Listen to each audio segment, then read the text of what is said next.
ॐ सहना भवतु सहनौ भुनक्तु सह वीर्यं करवावहै तेजस्विनावधीतमस्तु मा विद्विषावहै। ॐ शान्ति शान्ति शान्तिः।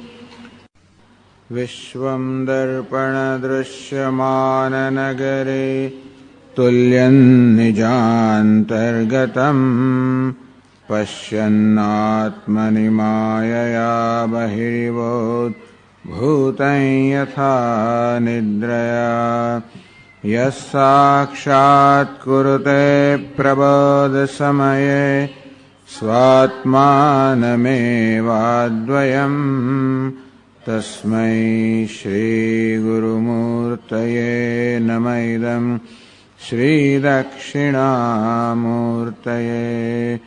वागीशायस्य वदने लक्ष्मीर्यस्य च वक्षसि यस्यास्ति हृदये संवित् तं नृसिंहमहं भजे। ॐ नमः परमहंसास्वादित चरणकमलचिन्मकरन्दाय भक्तजनमानसनिवासाय श्रीरामचन्द्राय सर्गविसर्गादि नवलक्षणलक्षितम् श्रीकृष्णाख्यं परं धाम जगद्धाम नमामतम्। सच्चिदानन्दरूपाय विश्वोत्पत्त्यादिहेतवे तापत्रयविनाशाय श्रीकृष्णाय वयं नमः। यं प्रव्रजन्तमनुपेतमपेतकृत्यं द्वैपायनो विरहकातर आजुहाव पुत्रेति तन्मयतया तरवोऽभिनेदुः तं सर्वभूतहृदयं मुनिमानतोऽस्मि। संसारसागरे मग्नं दीनं मां करुणानिधे कर्ममोहगृहीताङ्गं मामुद्धर भवार्णवात्। श्रीमद्भागवताख्योऽयं प्रत्यक्षः कृष्ण एव हि स्वीकृतोऽसि मया नाथ मुक्त्यर्थं भवसागरे। मदीयोऽयं सफलः सर्वथा त्वया निर्विघ्नेनैव कर्तव्यः दासोऽहं तव केशव। शुकरूपप्रबोधज्ञ सर्वशास्त्रविशारद एवं प्रकाशेन मदज्ञानं विनाशय। जन्माद्यस्य यतोऽन्वयादितरतः चार्थेष्वभिघ्नस्वराट् तेने ब्रह्महृदाय आदिकवये मुह्यन्ति यत्सूरयः। तेजो वारिमृदां यथा विनिमयो यत्र त्रिसर्गो मृषा धाम्ना स्वेन सदा निरस्तकुहकं सत्यं परं धीमहि।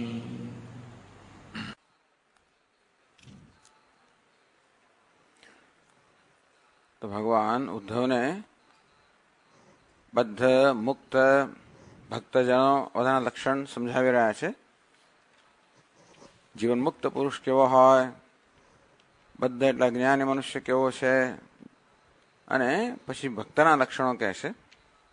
અત્યારે બદ્ધ અને મુક્ત, મુક્ત એટલે જીવન મુક્ત, જે જીવંત છે છતાં પણ મુક્ત છે. બદ્ધ એટલે જ્ઞાનને કારણે બંધાયેલો સામાન્ય મનુષ્ય છે. તો મુક્ત પુરુષના વર્ણનનું વર્ણન કરી રહ્યા છે. નસ્તુ વીતન નિંદેત કુર્વત સાધુ અસાધુ વા વદતો ગુણદોષાભ્યામ વર્જિતઃ સમદ્રંગ મુનિ. સમદ્રંગ અર્થાત જે સમદ્રષ્ટિ ધરાવનારો મુનિ છે. મુનિ એટલે મનનશીલ. ટૂંકમાં ઈશ્વરનું મનન કરવું, ચિંતન કરવું એ જેનો સ્વભાવ છે. ઈશ્વરનું ચિંતન કરવા માટે જેને કોઈ પ્રયત્ન કરવો નથી પડતો, મનનશીલ. ઈશ્વર વગેરેનું મનન કરવું, ચિંતન કરવું એ એનો સ્વભાવ છે. જેને સર્વત્ર ઈશ્વરના દર્શન થતા હોય એનું આ વાસ્તવિક ચિંતન ઈશ્વરનું જ હોય. જેની દ્રષ્ટિમાં ઈશ્વર સિવાય કંઈ છે જ નહીં. અન્ય રીતે જે બહાર જગત છે એ પણ ઈશ્વરની વિભૂતિ છે, ઈશ્વરની અભિવ્યક્તિ છે. અને સાથે સાથે સર્વના હૃદયમાં પણ એ જ ઈશ્વર બેઠેલો છે. વાસુદેવ એટલે સર્વના હૃદયમાં નિવાસ કરનારો દેવ, અથવા વાસુદેવ એટલે સમગ્ર જગતમાં નિવાસ કરે એવો દેવ, એનું દર્શન કરનાર છે. એટલે સમદ્રંગ એટલે બધાને સમાન રીતે જોનાર છે. ઉપાધિમાં તો જે બધા ભેદભાવ છે, વિષમતા છે જુએ છે, પરંતુ બધી ઉપાધિમાં જે વાસુદેવ છે, પરમાત્મા છે, એનું દર્શન કરનાર હોવાને કારણે જે સમદ્રષ્ટિ છે. એટલા જ માટે કોઈ સ્તુતિ કરે કે કોઈ તો ન સ્તુવિત સાધુ અસાધુ કુર્વત. કોઈ સત્કર્મ કરે તો એની સ્તુતિ કરવા લાગે, કોઈ દુષ્કર્મ કરે તો નિંદા કરવા લાગે. એ કોઈ નિંદા કરતો નથી, કોઈની સ્તુતિ પણ કરતો નથી કરતો એટલે એનામાં સ્તુતિ કે નિંદાનો ભાવ જન્મતો નથી કરતો એનો અર્થ નહીં કે એ મૌન રહે છે. આપણે પણ ન કરીએ એક વસ્તુ છે, પરંતુ સ્તુતિ કે નિંદાનો ભાવ જન્મતો નથી. કોઈ વસ્તુ ઉત્તમ છે મારે સ્તુતિને યોગ્ય છે, કોઈ વસ્તુ અધમ છે મારે નિંદાને યોગ્ય છે, હોય છે દુનિયામાં. પણ એની દ્રષ્ટિમાં તો ઉત્તમ ને અધમની અંદર જે સમાન તત્વ છે એ એની દ્રષ્ટિએ હોવાને કારણે એને કોઈ વસ્તુ બીજા કરતા ચડિયાતી, કોઈ વસ્તુ બીજા કરતા ઉતરતી એવું એના મનમાં એ પ્રકારનો પ્રભાવ પડતો જ નથી. એટલે જગત સાથે વ્યવહાર કરીએ ત્યારે કઈ વસ્તુ આપણા પર પ્રભાવ પાડે છે. સામાન્ય રીતે વિષમતા જ પ્રભાવ પાડતી હોય. સારું અને ખરાબ, ઊંચું અને નીચું, ઉત્તમ અને અધમ એ વસ્તુ આપણા મનને હંમેશા સ્પર્શતી હોય. આપણો પ્રત્યાઘાત પણ એ પ્રકારનો હોય. એ વસ્તુ એને સ્પર્શતી જ નથી. અને જે સ્પર્શે છે તો માત્ર ઈશ્વર જ જે સર્વમાં સર્વત્ર સમાન ભાવે છે, ઈશ્વર જ એને સ્પર્શતો હોવાને કારણે બહારનું વર્તન મહત્વનું રહેતું જ નથી. વિચાર કરો કેટલીક ઉદારતા છે. એટલે કોઈ અધમ કર્મ કરે, દુષ્કર્મ કરે તો પણ નિંદા કરવાની જાતની વૃત્તિ જન્મતી નથી. બધાનો સમાવેશ. સાથે કોઈ ઉત્તમ કર્મ કરે તો એની સ્તુતિ કરવા માટેની પણ વૃત્તિ જન્મતી નથી. જાણે છે કે ઈશ્વર જ છે. ઈશ્વર સ્તુતિ કરે, ઈશ્વર સારું કર્મ કરી રહ્યો છે, ઈશ્વર જ ખરાબ કર્મ કરી રહ્યો છે. વાસ્તવમાં સારું ખરાબ નામની કોઈ વસ્તુ સમષ્ટિના સ્તર પર છે જ નહીં. પૂજ્ય સ્વામીની ભાષામાં કહે તો જે કંઈ છે વાસ્તવમાં બધું વ્યવસ્થિત જ છે. એ હોવાને કારણે કશું સ્તુતિ યોગ્ય કે નિંદા યોગ્ય એની દ્રષ્ટિમાં છે જ નહીં. એ કશું ન કુર્યાન ન વદેત કિંચિત ન ધ્યાયેત સાધુ અસાધુ વા. એ કશું સારું ખરાબ કરતોય નથી, બોલતોય નથી કે વિચારતોય નથી. એટલે નથી કરતો એટલે કરવાની કોઈ પ્રેરણા જ જન્મતી નથી, એ વૃત્તિ જ જન્મતી નથી કે આ સારું કે ખરાબ એ પ્રકારનું એમાં એના મનમાં કોઈ યત્ન આવા અભિજાત નિશ્ચયો કે નિર્ણયો નથી. કેમ? આત્મારામ, આત્મામાં પરમાત્મામાં સતત રમણ કરનારો. અને આ વૃત્ત્યા આ પ્રકારની વૃત્તિથી કે એના મનમાં સ્તુતિ કે નિંદા કંઈ જન્મતું નથી, અથવા તો સારું ખરાબ બોલવું વિચારવું આ કોઈ પ્રકારની પ્રેરણા જન્મતી નથી. આત્મારામ, આત્મામાં રમણ કરનાર વ્યવહારમાં હોય ત્યારે પણ જે માત્ર આત્માના દર્શન કરતો હોય, સ્વયં પણ આત્મામાં જ રમણ કરતો હોય, એની દ્રષ્ટિમાં સારું ને ખરાબ એ જાતની વસ્તુઓ જતી રહી છે. આનો ભાવ થાય છે કે સમદ્રંગ સમાન દ્રષ્ટિ હોવાને કારણે આ સારું ખરાબ એ પ્રકારની એ પ્રકારનું જજમેન્ટ, એ પ્રકારનો નિર્ણય, એ પ્રકારનો નિશ્ચય એ વસ્તુ એના મનમાં ઉઠતી નથી. વિચારે જડમન મુનિ. હવે એવું છે ને, કોઈ માણસ સ્તુતિ પણ ના કરે, નિંદા પણ ના કરે તો આપણે શું કહે? જડ છે, એને કશું સ્પર્શતું જ નથી. આપણે લાગે કે કારણ કે વસ્તુ સ્પર્શ તો ખરી જ ને. એનું કોઈ સારું થતો માણસ એને વખાણ તો કરે જ ને, ખરાબ થાય નિંદા તો કરે જ ને, સામાન્ય વ્યવહાર છે. એટલે આપણે જેને ચેતન માનીએ છીએ એની પાસે એ પ્રકારના વર્તનની અપેક્ષા રાખીએ. એવું વર્તન જે પ્રકારની અપેક્ષા હોય એવું વર્તન ના કરતો હોય, જડ શું બોલતો જ નથી, કે થતું જ નથી, આપણે એમ લાગે એને જાણે કે થતું જ નથી. એટલે કહ્યું વિચારે જડબન મુનિ. આ મુનિ મહાપુરુષે બસ એટલે જળની જેમ, જાણે એને કશી વસ્તુ સ્પર્શતી જ નથી, લાગતી જ નથી, એ પ્રકારે વિચરણ કરવું જોઈએ ને વિચરણ કરે છે. આ પ્રકારે આ બધા શ્લોકોની અંદર ભગવાને આ જીવનમુક્ત જે મહાપુરુષ છે એનું વર્ણન કર્યું. હવે ભગવાન કંઈક થોડીક આગળ નિંદા કરે છે. કોને નિંદા કરે છે? જે લોકો અટકી ગયેલા છે. શબ્દ બ્રહ્મણે નિષ્ણાત. શબ્દ બ્રહ્મણે શાસ્ત્ર, બ્રહ્મ એટલે વેદ, આ શાસ્ત્ર છે એના શબ્દમાં તો બહુ નિષ્ણાત છે.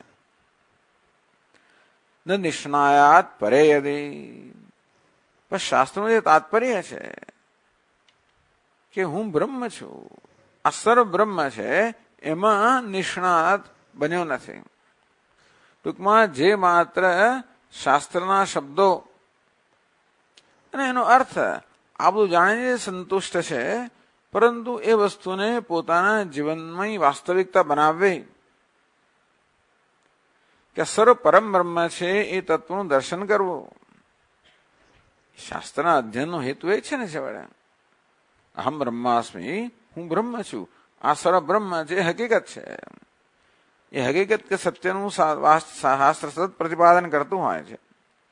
એટલા માટે કે જેથી આપણી પણ એ પ્રકારની દ્રષ્ટિ બને તો જીવનની સફળતા છે. જ્યારે આપણને પણ સર્વત્ર જે તત્વ છે બ્રહ્મ, એ બ્રહ્મ એટલે આ બધા વિષમતાના જ માત્ર દર્શન થાય છે, પરંતુ એના અધિષ્ઠાન રૂપે જે સમાન તત્વ રહેલું છે, આમ ઘડા અને કોડિયા બધા દર્શન થાય, પણ સાથે સાથે માટી જે સમાન તત્વરૂપે રહેલી છે એનું દર્શન કરવા માટે જ કહેવામાં આવે કે ભાઈ આ બધો વિકાર જે છે એ તો મિથ્યા છે અને માટી એટલે અધિષ્ઠાન સત્ય છે.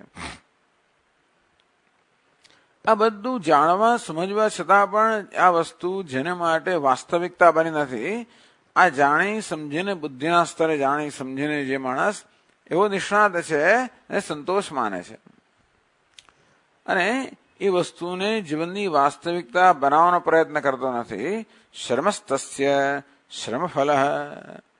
તો પછી આ શાસ્ત્રનું બધું અધ્યયન છે એનું પરિણામ છે માત્ર શ્રમ. આ બધું કરવામાં જે પરિશ્રમ કરવો પડ્યો એ પરિશ્રમ સિવાય બીજું કશું મળ્યું નહીં.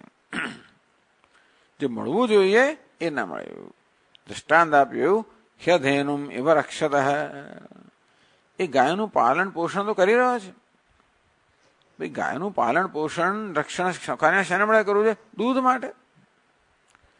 પણ જે ગાય દૂધ આપવાની જ નથી, જે ગાયમાં દૂધ આપવાની ક્ષમતા જ નથી, એવી ગાયનું તમે પાલન પોષણ કર્યા જ કરો તો એનું પરિણામ શું હોય? માત્ર શ્રમ. હા, ગાયનું પાલન કરવા માટે તમે કરતા હો તો એ ઉત્તમ વસ્તુ છે. એટલે અહીંયા આગળ ભાઈ ગાય વસૂકી ગઈ, ઘરડી થઈ ગઈ માટે એનો ત્યાગ કરવો એવું હેતુ નથી. સામાન્ય મનુષ્ય ગાયનું પાલન કરતો હોય, ગોપાલન કરતો હોય, એ એમાંથી દૂધ મળે એટલા માટે. અને તો ગાયનું પ્રયોજન છે દૂધ, તેમ શાસ્ત્રનું પ્રયોજન છે જ્ઞાન. પણ શાસ્ત્રરૂપી ગાયનું સેવન તો કર્યા જ કરે છે, પરંતુ જ્ઞાનરૂપી દૂધ જો પ્રાપ્ત ન થતું હોય તો એ સેવન જેમ વ્યર્થ છે, એનું શ્રમ જેનું ફળ છે. તો તેથી ભગવાન આ રીતે જે માત્ર પાંડિત્યથી સંતુષ્ટ થાય છે એની આગળ નિંદા કરી રહ્યા છે. ગામ દુગ્ધ દોહામ અસતીમ ચ ભાર્યામ, આટલી વસ્તુનું સેવન માણસે જીવનમાં ન કરવું જોઈએ. દુગ્ધ દોહામ ગામ, દૂધ ન દેનારી ગાય, દૂધ જેણે આપી દીધું, જેનું દૂધ દોવાઈ ગયું, હવે ફરી દૂધ આપનારી ન હોય એવી ગાયનું સેવન કરવાનો કોઈ અર્થ નથી. અસતીમ ચ ભાર્યામ, જે પત્ની અસતી છે, સતી નથી, પતિવ્રતા નથી, વ્યભિચારી છે, પોતાને વફાદાર નથી. દેહમ પરાધીનમ, દેહ જે પરાધીન થઈ ગયો છે, એ કોઈ કામનો નથી. ટૂંકમાં દેહનું પ્રયોજન છે ધર્મનું સાધન કરવું, જીવનની ઉન્નતિ માટેનું સાધન કરવું, એ માટે દેહ છે. એ કરવા માટે દેહ હવે સક્ષમ નથી રહ્યો, પરાધીન થઈ ગયો છે. આ દેહનો ઉપયોગ હવે આપણે ભગવાનના ભજનમાં કશામાં કરી શકીએ એમ નથી. એ દેહના સેવનનું પણ એ જીવન માત્ર શ્રમ, એથી વધારે કોઈનું ફળ નથી. એટલે માણસ જીવતો હોય એ સારું જ છે, પોતાના દેહનું રક્ષણ કરતો એ પણ સારું જ છે. પણ એ બધાનું પ્રયોજન શું છે? ભગવાનનું ભજન કરવું, એનું જ્ઞાન પ્રાપ્ત કરવું. હવે જે દેહ એ ન કરી શકતો હોય એવા દેહનું પાલન કરવું એ શ્રમથી વધારે કોઈનું ફળ નથી. અસત પ્રજામ છે, તો પુત્રો પણ સત ના હોય, સત્પુત્ર ના હોય, સુપુત્ર ના હોય, કુપુત્ર હોય. પુત્ર એને કહેવાય જે પોતાના માતા પિતાનું પૂર્વજોનું રક્ષણ કરે સત્કર્મ દ્વારા, એનું નામ પુત્ર. એવું ન કરતો હોય, પુત્ર તો ખરો પરંતુ પુત્રનો જે ગુણ હોવો જોઈએ એનામાં નથી, તો એવા પુત્રનું રક્ષણ કરવાનો, પાલન કરવાનો અર્થ નથી. વિત્તમ તુ અતીર્થીકૃતમ, ધનનું રક્ષણ કરવાનો પણ અર્થ ક્યારે છે? એ ધન જયારે આપણે ઉન્નતિ કરનારું, કે આપણે સતલોક એટલે આપણને ઉત્તમ લોક પ્રાપ્ત કરાવનારું હોય, પણ એ ધન શુદ્ધ ના કર્યું હોય. ટૂંકમાં એ દાન દ્વારા ધનને શુદ્ધ કરવું જોઈએ. સત્પાત્ર પ્રાપ્ત થાય તો પણ દાન ન થાય, એ ધન શુદ્ધ થતું નથી. તો એ ધન પણ અર્થ વગરનું છે. વાચમ તે મયા હીરા, મારા વગરની વાણી. ભગવાન કે મારા વગરની વાણી, આ બધું રક્ષણ કરવું. રક્ષતે દુઃખ દુઃખી, આ બધા રક્ષણ કરનાર બિચારો એક દુઃખ પછી બીજું દુઃખ જ પ્રાપ્ત કરે છે. આ બધી વસ્તુનું જેનું રક્ષણ કરવું એ માત્ર દુઃખ એટલે કે શ્રમ રૂપી ફળ ઉત્પન્ન કરનારું છે, જીવનમાં કોઈ લાભ નથી. મહારાજ આપ કહો છો કે મારા વગરની વાણી એટલે શું? યસ્યામ ન મે પાવન મંગ કર્મ સ્થિત્યુદ્ભવ પ્રાણ નિરોધમસ્ય. તો જે વાણીથી અસ્ય સ્થિતિ ઉદ્ભવ પ્રાણ નિરોધ. તો ભગવાન કે જો હું જગતનું સર્જક છું, પાલક છું, સંહારક છું, અને હું સતત આ પ્રકારનું કર્મ કરી રહ્યો છું. વર્તેવ ચ કર્મણી યદિ હેમ ન વર્તેયમ જાતુ કર્મણ્ય તંત્રિત. ભગવાન કે પ્રત્યેક ક્ષણે કર્મ કરી રહ્યો છું, સજ્જન કરવાનું, પાલન કરવાનું, લય કરવાનું સતત. તો એ ભગવાનનું કર્મ કેવું મહાન છે, કેવું મહાન જગત ભગવાન ઉત્પન્ન કરેલું છે, અને એનું કેવું નિયંત્રણ થઈ રહ્યું છે, અને વસ્તુઓ નકામી થાય એટલે કેવી રીતે બધાનો સંહાર થઈ રહ્યો છે. આ એક બહુ અદભુત વસ્તુ છે. એટલે આપણે જેના રાગ દ્વેષ છે કે તારા મારથી ઉપર ઉઠીને જગત પ્રત્યે નજર કરી તો બહુ અદભુત છે, બાકી તો બરાબર છે. આપણે જોઈએ કે આ મિત્ર છે ને, આ શત્રુ છે ને, પેલો છે ને, એ પ્રકારની દ્રષ્ટિ હોય તો બરાબર છે. પણ આ રાગ દ્વેષ વગેરે આપણે પર થઈને જયારે વસ્તુને જોઈએ, જેમ વૈજ્ઞાનિકો જોતા હોય, વૈજ્ઞાનિકો આ કોઈ જીવડાનું પણ નિરીક્ષણ કરતા હોય, ભલે વાંદાનું નિરીક્ષણ કરતા હોય. આપણે વાંદો જોઈને આમ ચિત્રી ચડે, બસ તો પછી આપણે એનું નિરીક્ષણ કરીને આનંદ ના લઈ શકીએ, ચિત્રી ચડે. એવું ન ચડતું હોય તો એનું નિરીક્ષણ તમે કરો, એને કેટલા પગ છે, એને કઈ રીતે ચાલે છે, એને કેવી રીતે એ બધા સંદેશા મેળવે, કઈ રીતે જીવન જીવે છે, બહુ આશ્ચર્યમાં એકદમ અદભુત છે બધું. એક એક વસ્તુ અદભુત છે. તમે બગીચામાં ખિસકોલી કેવું આખું ખિસકોલી ધારો કે તમે જુઓ જીવનચર્યા કેવી છે, કે કેવું ખાય છે, ક્યાંથી શું લઈ આવે છે, અને કેમ માળા બનાવે છે, અને કેવી ક્યાં ઘૂસી શું શું કરે છે. આ પક્ષીઓ તમે બધું જુઓ તો બધી જગ્યાએ એકદમ બધું અદભુત દર્શન થશે. આપણું મન જયારે મુક્ત હોય, એમાં કોઈ પ્રકારનું પ્રયોજન ના હોય, કોઈ એજન્ડા ના હોય, કોઈ પ્રકારનો રાગ દ્વેષ ના હોય, કોઈ અભિપ્રાય ના હોય, અને પછી જો આપણે નિરીક્ષણ કરીએ, સ્વામીજી આપણા શરીરનું પણ નિરીક્ષણ કરીએ તો કેવું અદભુત વસ્તુ છે. આ આશ્ચર્યવત પશ્યતિ કશ્ચિદેનમ, આ સર્વત્ર આશ્ચર્ય ભગવાનની વિભૂતિ જ ફેલાયેલી છે. એટલે આવું જે જોતો હોય, આવું વર્ણન કરતો હોય, એ વાણી બરોબર છે. વાણી જે ભગવાનની ઉત્પત્તિ સ્થિતિ લય પ્રાણ નિરોધ એટલે કે સંહાર, તો આ પ્રકારે ઉત્પત્તિ સંહાર જે સતત ચાલી રહ્યા છે એ દ્વારા ભગવાન જે પ્રગટ થઈ રહ્યો છે એનું જે વર્ણન કરતા હોય એના એ ટૂંકમાં ભગવાનની આ પ્રકારની જે વિભૂતિ છે એનું ગાન કરતા હોય. જે જાતના ભગવાનનું નિરૂપણ ભગવદ્ ગીતામાં થયેલું છે. અને ધારો કે એટલું બધું એ નહીં તરતો પછી આગળ વધીને લીલાવતારે શું લીલાવતાર ઈપ્સિત જન્મવા સ્યાદ, અથવા કોઈ પ્રેમી માણસ હોય તો એને વળી આમાં આ કદાચ એટલું બધું આમ પ્રેમ ન જન્માવતો હોય તો લીલા અવતાર ભગવાન રામ કૃષ્ણ બધા અવતારો જે છે એમાં ભગવાન અદભુત ચરિત્રો કરેલા છે જે કોઈને પણ કોઈના હૃદયની અંદર પણ પ્રેમ ઉત્પન્ન કરે. તો એ પ્રકારે ભગવાને પોતાની ઈચ્છાથી લીધેલા જે જન્મ છે એમાં જે બધી લીલાઓ કરેલી છે, ખાસ કરીને આવા ઈપ્સિત આખી દુનિયાને જે બહુ પ્રિય છે એવા ભગવાનના જે અવતાર છે રામ કૃષ્ણ, એમાં જે ભગવાન લીલાઓ કરી છે એ જન્મ એટલે એમનો જન્મ, એમનો અવતાર, એમની લીલાઓ, આ બધાનું વર્ણન જે વાણીથી ન થતું હોય. વંધ્યામ ગિરમતામ, એ વાણી કેવી છે? વંધ્યા છે, પુત્ર નથી આપનારી. વાણી તો આપણે કોઈ ફળ આપનારી નથી, જેનું કલ્યાણ કરનારી નથી. તામ બિભ્રુયાન ધીર, બુદ્ધિમાન મનુષ્ય એ પ્રકારની વાણીનું સેવન ન કરવું જોઈએ.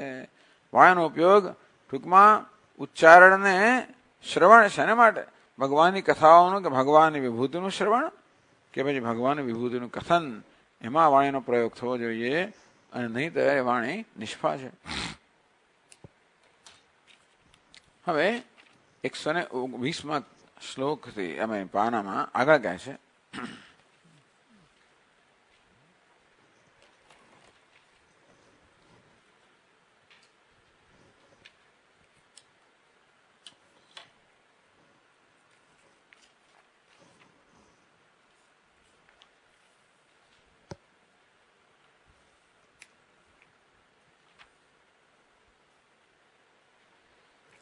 આ જ્ઞાન માર્ગનું વર્ણન છે, એનો ઉપસંહાર આ 21મા શ્લોકમાં કરે છે.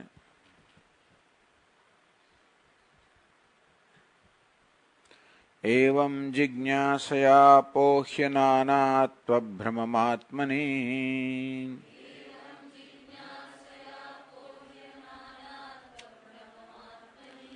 ઉપારમેત વિરજમ મનોમય્યર્પ્ય સર્વગે.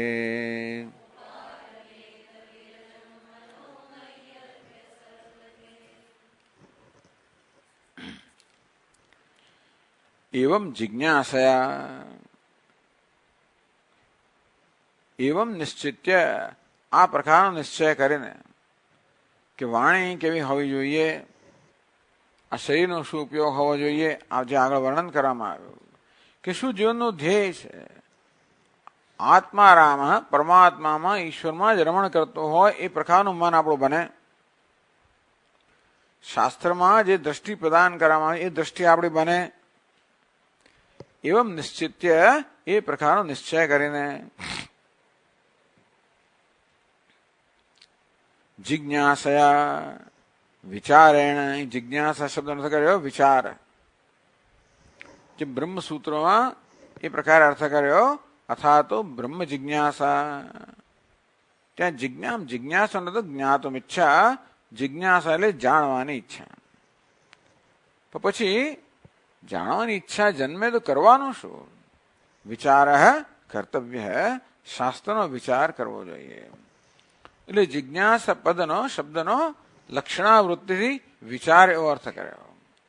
એવમ જિજ્ઞાસયા, આ પ્રકારે વિચારપૂર્વક આત્મની નાનાત્વ ભ્રમમ અપોહ્ય, આત્મામાં જે અનેકતાનો ભ્રમ છે, નાનાત્વમ દેવત્વ મનુષ્યત્વાદિ ભેદમ, આ દેવ છે, આ મનુષ્ય છે, આ પશુ છે, વગેરે વગેરે. આ છે તો ખરું જ, ના નથી કોઈ કહેતો, પણ આ બધા કોના ધર્મ છે? ઉપાધિના ધર્મ છે. એટલે દેવપણો, મનુષ્યપણો, પશુ પક્ષી બધા છે, ના નથી. પણ એને સત્ય માની લેવું એ જ છે. તો કે નહીં, આ નાનાત્વ અર્થાત જે ભેદભાવ છે ખરો, પણ કયા સ્તર પર છે? ઉપાધિના સ્તર પર છે, વેશના સ્તર પર છે, નામ રૂપના સ્તર પર છે. આ બંગડી છે, આ બુટ્ટી છે, વગેરે કંઠી છે બધા ભેદભાવ. નામમાં, રૂપમાં, ઉપયોગમાં બધા ભેદ છે. એવું નથી કે આ જ્ઞાની પુરુષ અથવા તો સોની જેને બધું સોનું દેખાતું હોય એ બંગડી કાનમાં પહેરે, બુટ્ટી ને નાકમાં ખોસે, એવું નથી આવતું. છતાં પણ નાનાત્વ કે આ એકબીજા કરતા અત્યંત જુદા છે એવું નથી. વાસ્તવમાં સર્વ સુવર્ણ છે. તેવી રીતે આ બધો ઉપર છેલ્લો ભેદભાવ છે ખરો. વેશ બધાના જુદા જુદા ખરા, પણ આ બધા વેશ અને દેવ કહો, મનુષ્ય કહો, પશુ કહો, પક્ષી કહો વગેરે, આ બધા વેશમાં એક પરમાત્મા જ રહેલો છે. એ પ્રકારે આ બધા વેશની વિષમતાને કારણે આપણા મનમાં જે ભેદભાવ જન્મે છે, એટલે આ બધા જુદા જુદા વેશ છે અને દુનિયામાં વિવિધતા છે, એ ખરેખર આપણા જીવનનો પ્રશ્ન ન હોવો જોઈએ. વિવિધતા તો આનંદ આપનારી વસ્તુ છે. બગીચામાં જાસૂદ હતો, પણ 6 પ્રકારના જાસૂદ હોય તો આનંદ આવે. એક લાલ હોય ને બીજું પીળું દેખાતું હોય ને ત્રીજું સફેદ હોય ને એકમાં વળી જાત જાતની બધી ડિઝાઇનો હોય. બહુ શું ભગવાનની કરામત છે. આવી વિવિધતા હોય તો એનો આનંદ છે. આપણે જાણે કે આ જાસૂદ છે, તેને વૈવિધ્ય ને એની સાથે આપણે બીજો કોઈ પ્રકારની અપેક્ષા નથી કે આ છે ને કદાચ જુદું હોવું જોઈએ વગેરે, તો એનો આનંદ કેવો માણી શકતા હોઈએ.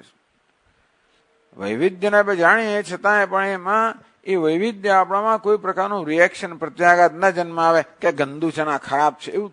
તો જે હોય સફેદમાં આમાં શું સફેદ નથી, આમાં કઈ ડિઝાઇન નથી, છોડ પેલું કેવું ડિઝાઇન વાળું. એક જ વસ્તુ આનંદ આપે એવું ઓછું છે. બધી જ વસ્તુની પોતાની સુંદરતા એક હોય છે. એ ક્યારે જોઈ શકીએ? એ સુંદરતા વિશેના ખ્યાલને બાજુમાં મૂકી દઈએ કે આને સુંદર કહેવાય ને પેલા ના કહેવાય, આ પ્રકારના ખ્યાલ બાજુમાં મૂકી દેવામાં આવે હોય તો આગળ કહ્યું તેમ દરેક વસ્તુમાં રહેલી સુંદરતા કે ભગવાનની વિભૂતિને આપણે દર્શન કરી શકીએ. ભાઈ ભલે ને એક વાંદો હોય અને મચ્છર હોય અને મંકોડો હોય, નહીં તો એના વિશે વૈજ્ઞાનિકો કેટલા વર્ષોના વર્ષો ગાળેલા છે આ બધાની પાસે. વિચાર કરો, આવું વાંદા જોવામાં વર્ષો કોણ ગાળે, પણ ગાળે છે બહારથી જ માત્ર ને અંદર નહીં, બધી વસ્તુની. અમે જયારે ભણતા હતા કોલેજમાં વર્ષો પહેલા, ત્યારે વાંદાની પણ કઈ જાતની રેસ્પિરેટરી સિસ્ટમ ને ફલાણી સિસ્ટમ, આ બધામાં પણ એ કેવી રીતે શ્વાસોશ્વાસ ને એનું કેમ પચન થાય છે ને શું થાય છે ને આ બધાનો અભ્યાસ થયેલો છે. એ બધાને પછી ડિસેક્શન કરીને દેખાડે, એ બધું આપણે કદાચ ન જ પણ આ બધું છે. લોકોએ કેટલો રસ લઈને આ બધી વસ્તુનું અધ્યયન કરેલું છે. તો તેવી રીતે આપણે માત્ર ડિસમિસ જ કરીને કે વાંધો, પછી આગળ એનો વિચાર જ ના કરીએ, એ તો જુદી વાત છે. તો ભલે દેવતાઓ રહ્યા, મનુષ્યો રહ્યા, પશુઓ રહ્યા, ભલે વિવિધતા રહી, પણ આત્મામાં વિવિધતા નથી. આ વેશમાં વિવિધતાને કારણે એ વેશ ધારણ કરનાર આત્મામાં કોઈ વિવિધતા નથી. નાનાત્વ ભ્રમમ આત્મની અપોહ્ય. આત્મામાં, પરમાત્મામાં અનેકતાનો જે ભ્રમ છે કે આત્મા જ અનેક છે, કે દરેક ચેતના આત્મા એકબીજા કરતા જુદો છે, એ પ્રકારનો જે ભ્રમ હતો કે નહીં, ભલે ઉપાધિના સ્તરે ગમે તેવા ભેદભાવ હોય, પરંતુ ચૈતન્યમાં કોઈ પ્રકારનો ભેદ નથી. એક છે, અવિભક્ત છે, અદ્વિતીય છે. અવિભક્તમ ચ ભૂતેષુ વિભક્તમેવ ચ સ્થિતમ. સ્વયં કે અવિભક્ત એટલે જેને વિભાગ થયેલા નથી. અવિભાજ્ય વિભાગ થઈ પણ ના શકે. જેમ આકાશ ભલે ને અનેક બધા ખંડમાં વહેંચાઈ ગયેલું જણાતો, પણ આકાશમાં વિભાગ ન થઈ શકે. અંતે ચૈતન્યમાં કોઈ વિભાગ ન થઈ શકે. એવું અવિભક્ત ચૈતન્ય જેને વિભક્ત હોય, ઉપાધિને કારણે અનેક બની ગયું આપણે ભાસે છે, એ અનેકતાનો ભ્રમ દૂર કરીને. એવું ક્યારે બને? આત્મા અનાત્મા વિવેક થતો હોય ત્યારે, કે આ આત્મા ચૈતન્ય તો અનાત્માનો વેશ પહેરે છે અને બસ ફરે છે, પછી વ્યવહાર કરે છે. સર્વાણી રૂપાણી વિચિત્ય ધીર નામાને કૃત્વા અભિવદન યદાસ્તે. આ પરમાત્માએ જાત જાતના બધા રૂપ બનાવે, બધા નામ પોતે ધારણ કર્યા અને આવા નામ ધારણ કરીને એ વ્યવહાર કરી રહ્યો છે. સ્વામી આવું શું કામ કર્યું એને? આટલા બધા રૂપ શું કામ બનાવ્યા? આ બધા જાત જાતના દરેકનું જુદું નામ પાછું. શું કામ આવું કર્યું? એ પ્રશ્ન શું કામ આવું કર્યું? વેદાંત એમ શું કામ ના કરે ભાઈ? સ્વામીજી કેટલો ગૂંચવણ આપણે જીવન ઉભો કરે, બધું સરખું બનાવે તો આપણે પ્રશ્ન પૂછે સરખા કેમ બનાવ્યા? આપણે તો જે કરે એના કરતા ઉલટું જ પૂછીએ. બધું સમાન બનતો કે આ કેવું એક ને એક જ વસ્તુ એક જ બીબામાં બધાને ઢાળે તો કેવું લાગે? એ શું કામ ભગવાને અધર્મને ઉત્પન્ન કર્યો? સારું, બધા ધર્માત્મા હોત તો શું કરત? કે મજા નહીં આવત. પછી સ્વામીજી મહારાજ કહે કે તમે એવું નાટક જોવા કે સિનેમા જોવા જાઓ જેમાં આ એક એનો જન્મ થયો, બાળકનો જન્મ થયો, છોકરો છે અને પછી મોટો થયો અને બહુ જ સુંદર, બધી રીતે ઉત્તમ, ભણવામાં શ્રેષ્ઠ, રમત ગમતમાં શ્રેષ્ઠ, દેખાવામાં શ્રેષ્ઠ, બધામાં શ્રેષ્ઠ, પહેલો જ નંબર, બધામાં એને ગોલ્ડ મેડલ મળે. આવું ચાલ્યા જ કરે વર્ષો વર્ષ. હાઈસ્કૂલમાં પસાર થયો, કોલેજમાં, પીએચ બધામાં. અને એક બીજી છોકરી, એનો પણ એ જ પ્રકાર, એ બે પરણે, એનો દીકરો એ પણ ધારો કે આવું નાટક હોય તો ક્યાં સુધી તમે જુઓ? બધું ત્રાસી જાવ. એટલે ભગવાને આ બધી વિવિધતા બનાવે છે પણ ખરેખર તો આનંદ માટે બનાવે છે. પણ જે આનંદ માટે બનાવે એ જ વસ્તુ અત્યારે સમસ્યા બની ગઈ છે. કેમ? કારણ કે આ ભેદભાવને સત્યતા આપવામાં આવે છે. ભેદભાવ એ પ્રશ્ન નથી, એ સમસ્યા નથી, એને આપવામાં સત્યતા એ સમસ્યા ઉત્પન્ન કરે છે. બસ નાનાત્મ આત્મને આ વેશમાં ભિન્નતા નથી એવું તો કોઈ કહે તો આપણે સ્વીકારી ના શકીએ. પરંતુ આ વેશની ભિન્નતાને કારણે આત્મામાં ચૈતન્યમાં ભેદ છે એ વસ્તુ તો એ દુઃખ આપનારી છે. આત્માની નો ભેદભાવ દુઃખ આપનારો છે, શરીરનો ભેદભાવ નહીં. આત્મની નાનાત્મ અપોહ્ય વિચારથી, શાસ્ત્રના વિચારથી આ અનેકતાનો ભ્રમ છે એને દૂર કરીને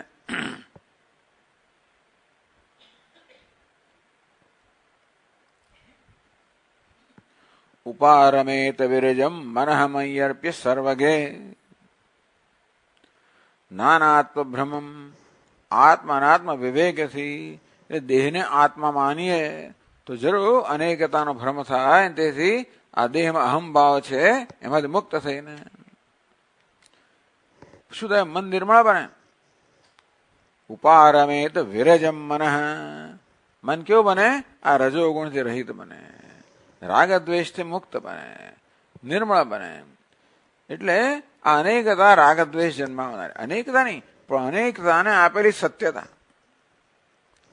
જે વિવિધતા છે રાગ દ્વેષ ના જન્માવે, પણ આત્મા અનેક છે એ વસ્તુ રાગ દ્વેષ જન્માવે. પછી એક આત્મા સ્ત્રી છે ને બીજો આત્મા પુરુષ છે, ને એક આત્મા ઊંચો છે ને બીજો આત્મા નીચો છે, એક અનુકૂળ છે બીજો પ્રતિકૂળ છે. આ પ્રકાર નિશ્ચય મનમાં થવાના જ, અને તો પછી રાગ દ્વેષ જન્મવાના.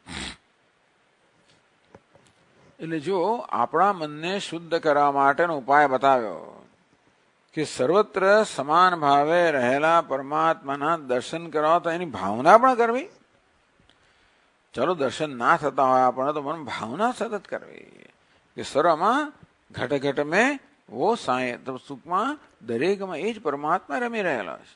યાદ દેવડાવો મનમાં કે દ્વેષ કોને કરી રહ્યો છું, યાદ દેવડાવો. આસક્તિ કોનામાં છે, દ્વેષ કોને માટે છે? તો કે રાગ દ્વેષ એ પરમાત્મા હોઈ ના શકે આત્મા માટે. આ પ્રકારે ઈશ્વરની ભાવનાથી પણ આપણું મન રાગ દ્વેષથી મુક્ત બનતું જાય. ટૂંકમાં આપણા મનને રાગ દ્વેષથી મુક્ત કરવા માટે, આપણા મનને નિર્મળ કરવા માટે એક જ ઉપાય છે, તો મુખ્ય ઉપાય છે આપણા સતત ઈશ્વરનું આપણા મનને યાદ દેવડાવવી. આમ તો પ્રાણાયામ વગેરે પણ વસ્તુ આપણા ચિત્તને શુદ્ધ કરનારી હોય છે, પણ ઉત્તમ ઉપાય તો આ છે. વિરજમ મન, આ પ્રકારે મન જે વિરજ બન્યું, નિર્મળ બન્યું, મયી સર્વગે અર્પ્ય સમર્પ્ય સંધાર્ય, તો પછી એ નિર્મળ બનેલું મન ભગવાન કે હું જે સર્વવ્યાપી છું એ મારામાં એ મનને સ્થિર કરવું જોઈએ. ઉપારમેત, અને બાકી બધી વસ્તુ છોડી દેવી જોઈએ. પ્રવૃત્તિ માર્ગાદ ઉપારમે, પછી કોઈ પ્રવૃત્તિની જરૂર નથી.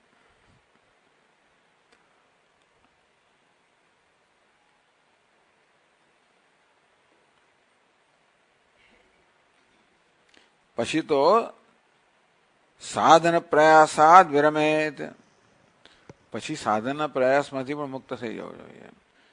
એટલે બૃહદારણ્યક ઉપનિષદમાં કહ્યું, નાનોધ્યાયાન બહુન શબ્દાન વાચો વિજ્ઞાપનમ હિ તત.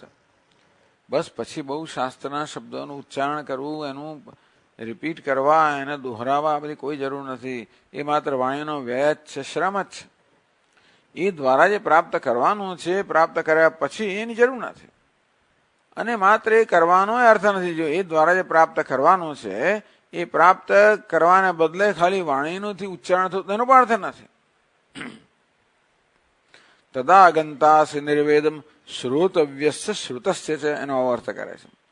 ત્યારે અર્જુન, તને નિર્વેદ એટલે કે વૈરાગ્ય પ્રાપ્ત થશે. શ્રવણ કરવાનું કે કશા બધામાં તું વિરક્ત થઈ જશે. એ બધી જરૂરિયાતથી મુક્ત થઈ જશે.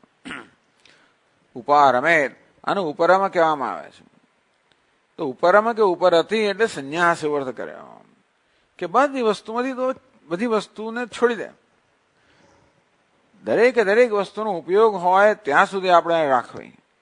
ઉપયોગ પૂરો થયો એને જતી કરવી જોઈએ.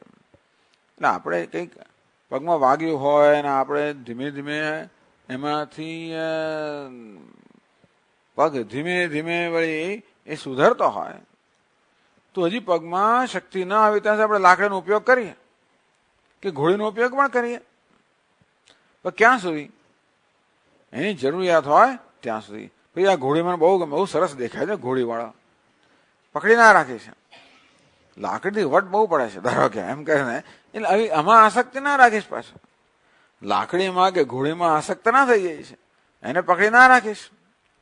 અથવા તો પછી આ ઘોડીથી સંતુષ્ટ ના, બસ બસ ચલાય છે ને, મારે વાંધો નથી. આ ઘોડીનો ઉપયોગ છે ને માટે છે જેથી પગમાં શક્તિ આવે, તું જાતે ચાલતો થાય એટલા માટે છે. બસ આ તો સંતોષ થઈ ગયો કે ચલાય છે ને, અને તેથી ઘોડીમાંથી મુક્ત થવાનો પ્રયત્ન જ નથી કરતો, એનાથી સંતોષ. તેવી રીતે શાસ્ત્રના પાંડિત્યથી સંતોષ માનવો. એટલે ઘોડી એ દ્વારા જે પ્રાપ્ત કરવાનું છે જ્ઞાન, એના માટે પ્રયત્ન નથી, એને બસ આટલું જ કરવાનું છે. તો એવું નથી. એટલે ઘોડીથી સંતુષ્ટ ના થવું અને એની જરૂરિયાત જતે તો એમાં આસક્તિ રાખીને પછી પકડી રાખવી. ઉપારમે, આ બધી વસ્તુઓ છોડી દેવી જોઈએ. બહુ સ્પષ્ટ કહે છે. ઉપારમેત વિરજમ મન મય અર્પ્ય સમર્પ્ય સંધાર્ય, મારામાં મનને એક કરીને. એટલે બે રીતે સર્વગે, જે હું સર્વવ્યાપી છું, સર્વવ્યાપી પરમાત્મામાં પોતાના મનને સ્થિર કરીને. એટલે અંતઃકરણ શુદ્ધ કરવાનું પણ એ સાધન પણ છે અને સાધ્ય પણ છે. ન શાસ્ત્ર પાંડિત્યમ કૃતકૃત્યતા આપાદકમ, માત્ર શાસ્ત્રનું પાંડિત્ય છે એ આપણે જીવનમાં કૃતકૃત્ય બનાવવાનું નથી. અર્થાત એ આપણને જીવનની સફળતા નથી આપવાનું.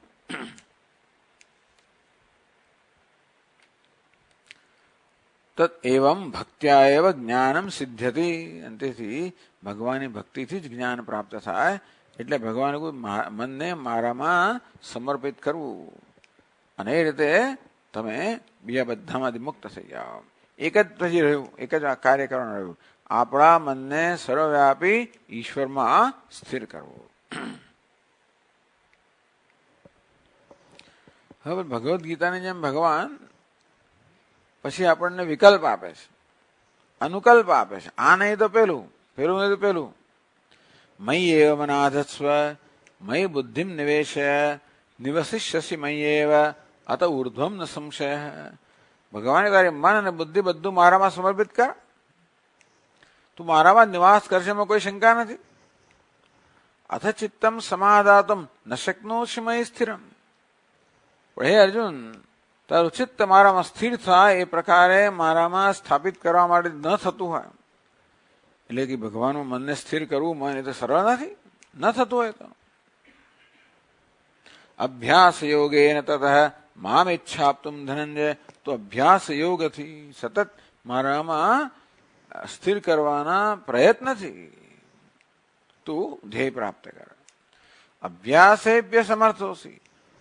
આ રીતે ભગવાનનું ધ્યાન કરવા પણ જો તું સમર્થ ના હોય, મત કર્મ પરમો ભવ, બધું કરવા મને સમર્પિત કર, એ પણ ના થતું હોય, સર્વ કર્મફલ ત્યાગ તતઃ કુરુ યથાત્માન, તો બધા કર્મફળનો ત્યાગ કર. આવું જે ગીતામાં કહ્યું ને એવું કંઈક ભગવાન અહીં પણ કહી રહ્યા છે. તો કહે છે 22મા શ્લોકમાં, યદ્યનીશો ધારયિતુમ મનો બ્રહ્મણિ નિશ્ચલમ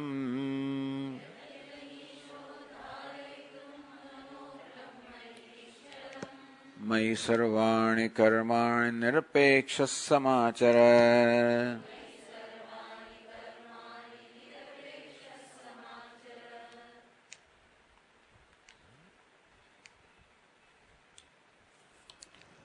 આ મયી શબ્દના બે અર્થ કરવામાં આવ્યા.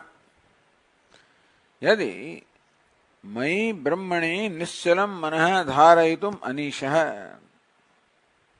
હું જે બ્રહ્મ છું, પરમાત્મા છું, એમાં તારા મનને નિશ્ચલતાથી ધારણ કરી શકતો ન હોય.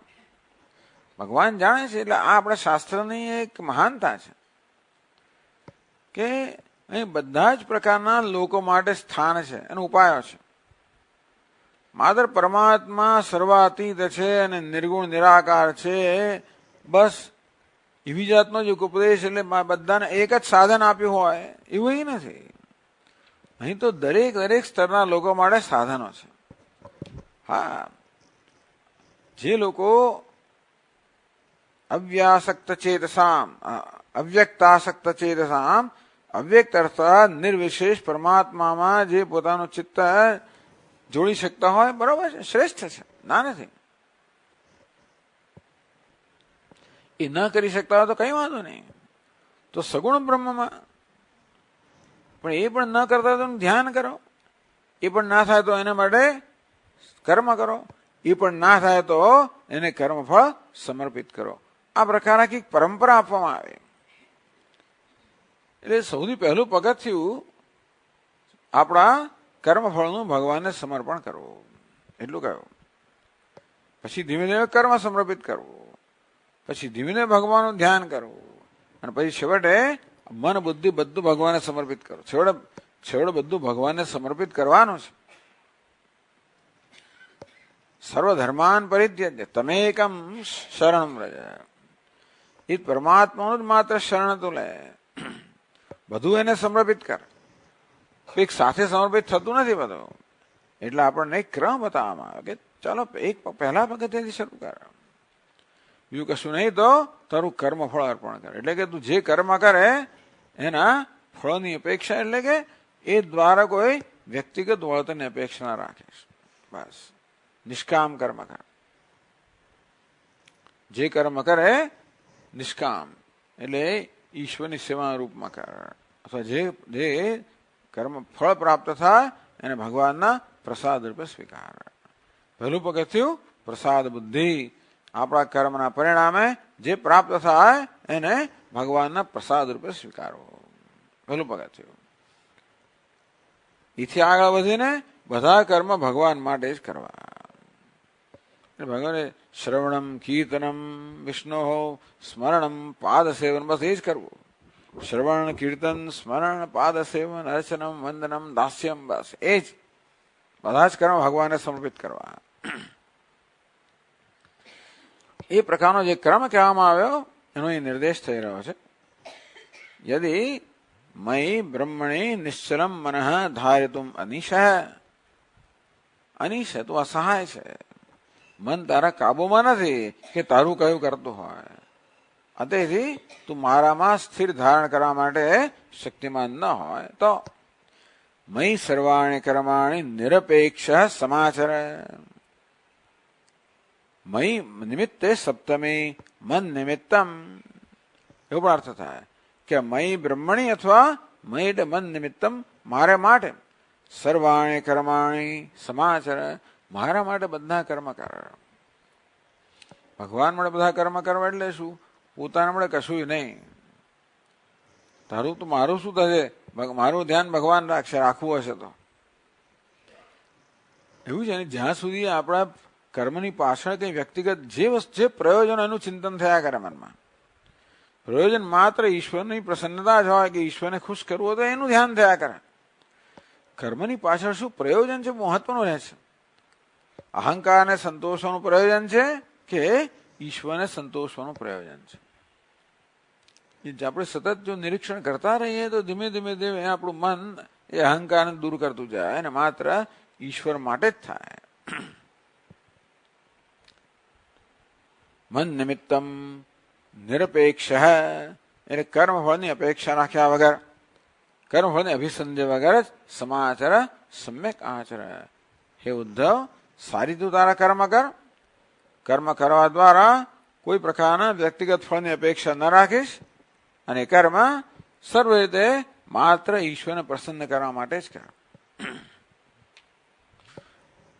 શ્રવણ મનન પણ એવું શ્રવણમ કીર્તનમ આખો દિવસ ના થાય તો પણ જે કઈ કર્મ થાય એ યદ કરોશી યદશ્નાસી યજ્જુહોશી દદાસ્યત, જે કઈ કર્મ કરે એ બધું મને સમર્પિત થાય એ રીતે કર.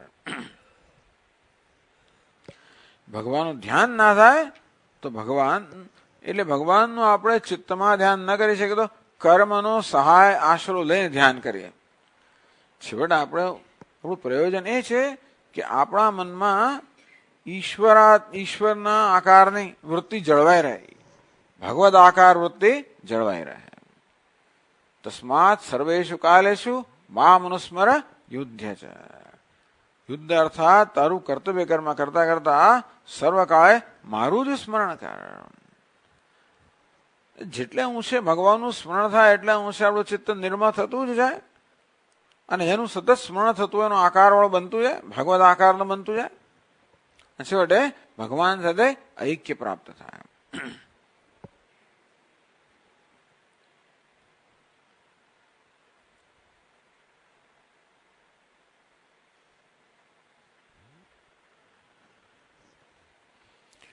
એટલે કે છે આગળના એક ટીકાકાર એમ કે છે કે આગળના શ્લોકોમાં જ્ઞાન મિશ્ર ભક્તિની વાત કરવામાં આવે. હવે એ છોડીને માત્ર શુદ્ધ ભક્તિની વાત કરે છે. એટલે જ કહ્યું યદી અનિશ ધારયતમ. એટલે હવે ટૂંકમાં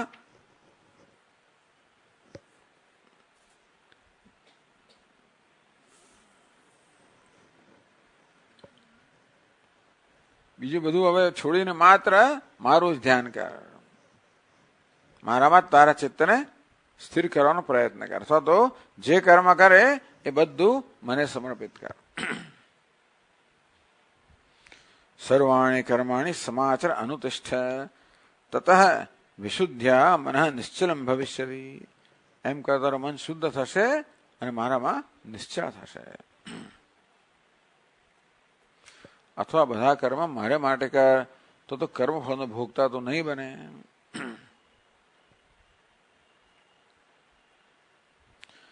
કર્મભિ વિશુદ્ધ સત્વસ્ય અંતરંગામ ભક્તિમાં. આમ ભગવાન માટે કર્મ કરતા કરતા જેનું અંતરંગ શુદ્ધ બન્યું છે એના માટે અંતરંગ ભક્તિની વાત કરે છે.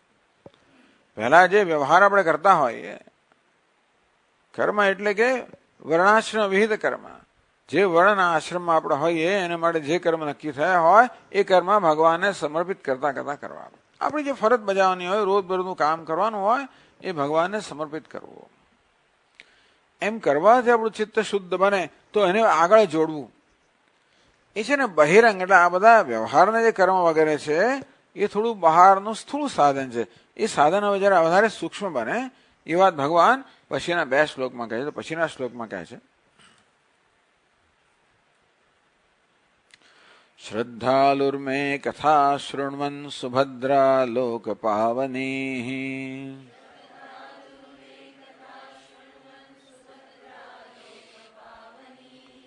ગાયન્નુસ્મરન કર્મ જન્મ ચાભિનયન મુહુઃ.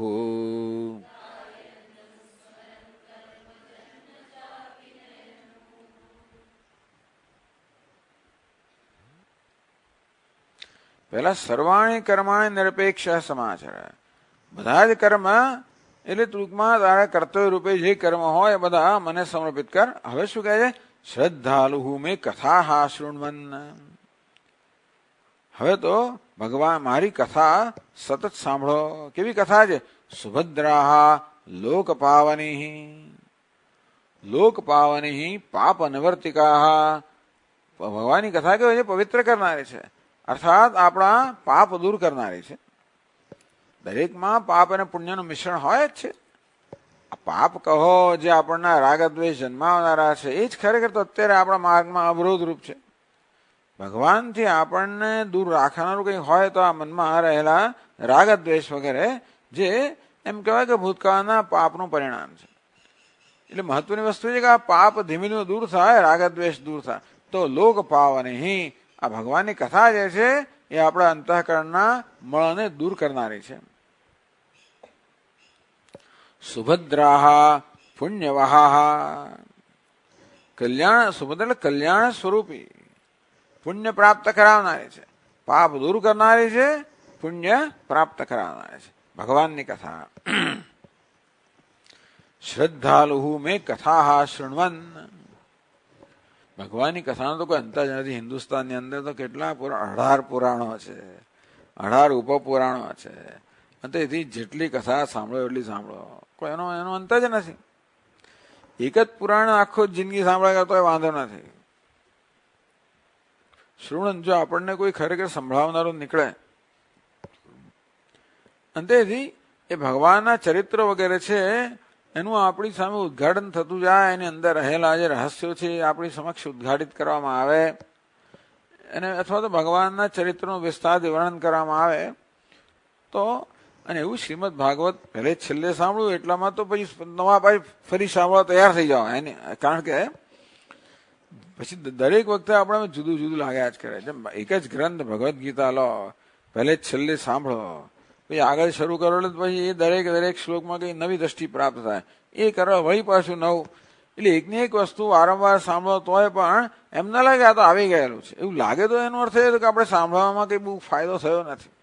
આ તો આવી ગયું છે એવું લાગે, એનો અર્થ એ થયો કે આપણે આગળ વધ્યા, ટૂંકમાં આપણું મન સૂક્ષ્મ થયું નથી. આથી મનની સૂક્ષ્મતા જેમ વધતી જાય તેમ તેમ એની વસ્તુ વધુ વધુ જુદી દ્રષ્ટિને આનંદ આપનારી બને.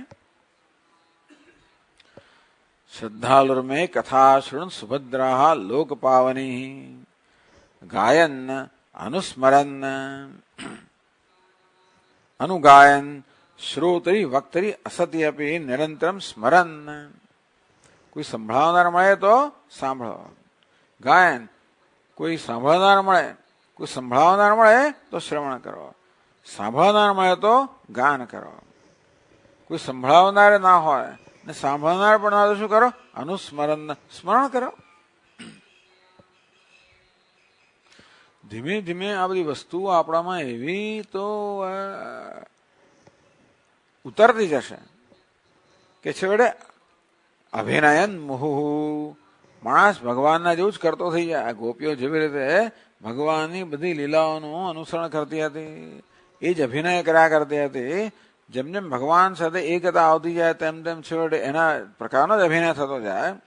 મુહુ અભિનયન એટલે વારંવાર ભગવાન, મુહુ વારંવાર અમારા અવતારનું, લીલાઓનું, ચરિત્રનું, જન્મ કર્મ. ભગવાન કે મેં જે કર્મ કર્યા છે, અર્થાત જે ચરિત્ર કર્યા છે, જન્મ એટલે મારો અવતાર, અવતારનું, અમારા ચરિત્રનું વારંવાર ગાન કરો, એનું અનુસ્મરણ કરો, એનો જ અભિનય કરો. અંતરંગ ભક્તિ થઈ. શ્રદ્ધાલુ મેં, શ્રદ્ધા જેનામાં આ પ્રકાર શ્રદ્ધા જન્મી છે, બસ એને હવે પેલા બધા બાકીના પેલા વર્ણાશ્રમ કર્મે છોડી દેવાના અને માત્ર આની અંદર જ રત રહેવું જોઈએ. ચાલો, આપણે સંદેશ મળી ગયો હવે કે આપણો ક્લાસ પૂરતો લાંબો છે.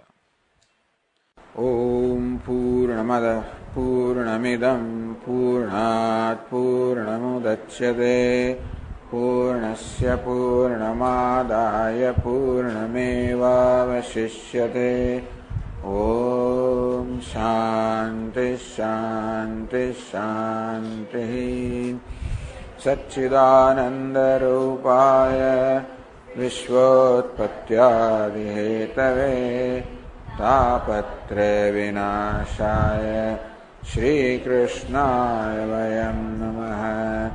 જન્માદ્યસ્ય યતોન્વયાદિતરતશ્ચાર્થેષ્વવિઘ્નસ્વરાટ तेने ब्रह्महृदाय आदिकवये मुह्यन्ति यत्सूरयः तेजो वारिमृदां यथा विनिमयो यत्र त्रिसर्गो मृषा धाम्ना स्वेन सदा निरस्तकुहकं सत्यं परं धीमहि ॐ शान्ति शान्ति शान्तिः हरि ॐ श्री गुरुभ्यो नमः हरि ॐ।